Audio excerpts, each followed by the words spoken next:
Nagsimula po ang aking enterprise noong ako ay nakatapos sa aking pag-aaral sa college sa kursong BS Agriculture. At ako po ay dating field agronomist na kung saan nakita ko po yung pangangailangan po ng mga farmers o aking pong mga customers sa seedlings. Kaya doon po ako nag-start hanggang sa magtuloy-tuloy na po hanggang ngayon. Ako po ay sumali sa Young Farmers Challenge noong 2021 at ako po ay nanalo sa provincial level and then sa regional level at sa national level. Ako po ay isang national awardee ng YFC 2021 at ang total po ng napanalunan ko ay worth 500,000 pesos at ito po yung ginamit ko bilang puhunan sa akin pong agri-business. Ang enterprise ko po ay 3R Zero Waste Project or yung Resource, Reuse, Recycle, Zero Waste Project. So, ano nga ba yung akin pong enterprise? So, dito ipapakita ko po sa inyo yung akin pong mga ginagawa kung saan meron po akong sistema na kung saan ginawa. So, yung mga farm waste ay pwede pong gamitin sa atin pong enterprise para pagkakitaan po ito. Ito po, ipapakita ko po sa inyo. Tara, samahan niyo po ako.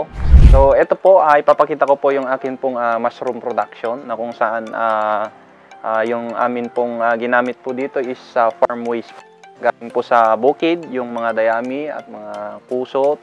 So, ito po yung ginamit po naming substrate para makagawa po ng fruiting bag ng oyster mushroom.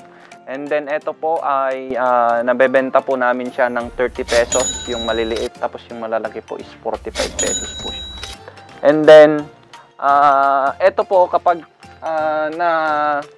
tapos na pong mamunga ito ay ginagamit po namin bilang substrate naman po sa amin pong organic production or yung vermicomposting. And then ito po yung akin pong vermicomposting na kung saan yung amin pong cast ng amin pong vermicompost ay ginagamit naman po namin into soil media para sa amin pong seedling production. So from mushroom to organic to seedlings. So ito naman po yung akin pong vermicomposting na kung saan ang ginagamit ko pong substrate dito ay yun din pong galing sa akin pong mushroom spent na pinagtapusan na po ng mushroom. So pinapakain po namin siya. At ang kagandahan po kasi nito, napansin po namin na yung pagtubo po ng damo is kukunti lang po yung tutubong damo kapag yun po yung ginamit ko po sa akin pong seedling production. So ito naman po is binebenta po namin ng 300 pesos per bag o 40 kilos po yon yung isang bag, na kung saan yung ano pa po, yung kanya pong ANC or yung African Nightcrawler, binibenta naman po namin ng 650 pesos. So ito po is yung isang produkto ko po na seedlings, yung ready to transplant seedlings. Ito po ay talong na ready na pong i-deliver. And then meron din po akong mga iba't ibang gulay kagaya ng kamatis at sili. So ito po ay akin pong binibenta ng 250 pesos sa isang tray. And then ito po yung akin pong nursery. At ito po ay naglalaman ng 130 na tray. And then meron pa po sa likod na mas malaki po na ganun din po. Mga 150 trays po yung kaya niya pong i-accommodate. Sa ngayon po ay meron na po akong mga tao or mga empleyado na tinutulungan sa akin pong agribusiness. So meron po akong tatlong regular na nagtatrabaho po sa akin at meron na po akong on-call na kapag magpap-harvest po ako at magpapadamo sa akin pong farm ay sila po ay tinatawagan ko. And then natulungan na rin po ang akin pong family, lalong-lalo na po sa akin pong sariling pamumuhay na naiangat ang akin pong pamumuhay dahil po sa agribusiness po na ito.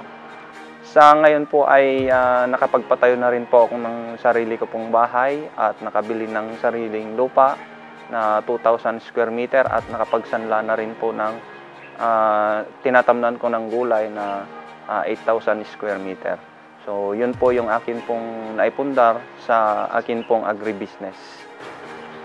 Bilang isang agriculturist ay ako po ay may engganyo sa mga kabataan na mag-engage sa agriculture dahil dito po ay may pera. Isa po akong patunay na sa agriculture ay sabihin na nating umasenso po yung buhay dahil po sa agri-venture ko po. Dahil sa panahon po natin ngayon ay lalong-lalo na po nagkukulang na po tayo sa pagkain kaya kailangan na po nating mag-produce lalo lang sa mga kabataan na may kalakasan pa po na gumawa sa agriculture. So, alisin po natin sa isipan po natin na ang agrikultura ay tanim-tanim lamang po. Ang agrikultura po isa pong negosyo na pwedeng pagkakitaan at pwedeng umangat po yung buhay po natin.